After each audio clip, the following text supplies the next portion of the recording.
આજકાલ બદલાતી જીવનશૈલી અને ખાણીપીણીના લીધે લોકો અનેક રોગોના શિકાર બની રહ્યા છે, જેમાં નાની ઉંમરમાં હાર્ટ એટેક આવવો, બ્લડ પ્રેશર અને ડાયાબિટીસ જેવી બીમારીઓ થવી, ચરબીનું પ્રમાણ વધવું, શરીરમાં પાણી ઘટી જવું જેવી અનેક બીમારીઓ સામાન્ય બની ગઈ છે. પરંતુ જો આ પ્રકારની સંભવિત બીમારીનું વહેલી તકે નિદાન કરવામાં આવે તો આ સમસ્યાને ઘટાડી શકાય છે. આ માટે બોડી કમ્પોઝિશન એનાલિસિસ મશીન ઉપયોગી સાબિત થાય છે.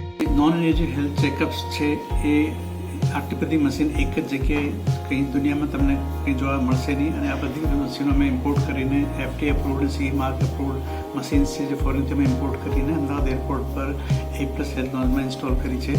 એ આપણે નોન ઇન્વેઝિવ હેલ્થ ચેકઅપ કરી આપશે, જેમાં બોડીના અલગ અલગ પાર્ટની આપણે એનાલિસિસ કરી છે.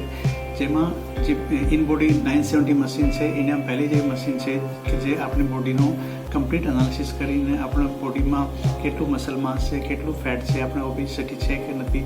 મોટાભાગના લોકો માનતા હશે કે પાતળા હોય એ લોકો ઓબેસ નથી હોતા, કેમ ફેટ નથી હોતું, એવું નથી હોતું. Actually we Indians are thin fat people. પાતળા હોય છતાં કે આપણું ફેટ પર્સન્ટેજ વધારે હોય. આપણું બોડીનો ફેટ પર્સન્ટેજ છે 25%થી નીચે હોય છે, પણ મોટાભાગના લોકો 40થી 50% એટલું ફેટ હોય છે. અને એના લીધે અલગ અલગ બીમારીઓ આવે છે, જેમાં હાર્ટ ડિઝીઝ છે, ડાયાબિટીસ છે, હાર્ટ એટેક છે, બ્લડ પ્રેશર છે, CV સ્ટ્રોક છે, કે ફેટી લીવર છે, એવી બધી બીમારીઓ છે.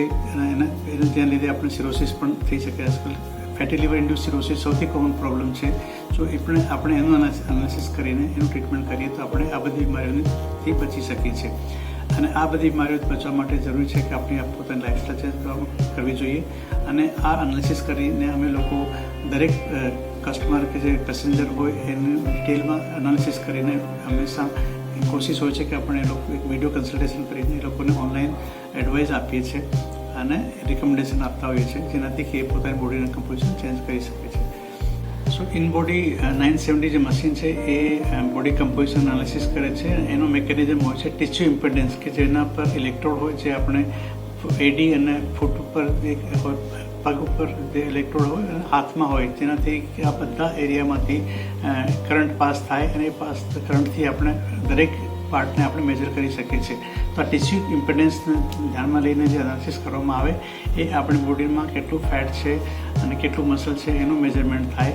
અને જ્યારે આપણે આ મશીનથી સેકન્ડ ટાઈમ કે થર્ડ ટાઈમ મશીન 3 મહિના પછી કે 6 મહિના પછી ફરીથી કરીએ તો આપણું કેટલી પ્રોગ્રેસ થઈ એનું બી એનાલિસિસ આ મશીન કરી આપશે. Because of AI technology it store your data. અને એક આપણો ફોન નંબર કે આપણે ફિંગરપ્રિન્ટથી જ આપણું એનાલિસિસ કમ્પેર થઈ જાય કે લાસ્ટ ટાઈમ તમારા એનાલિસિસમાં આટલું ફેટ હતું ને આટલી મસલ હતી અને અત્યારે તમારું કેટલું છે.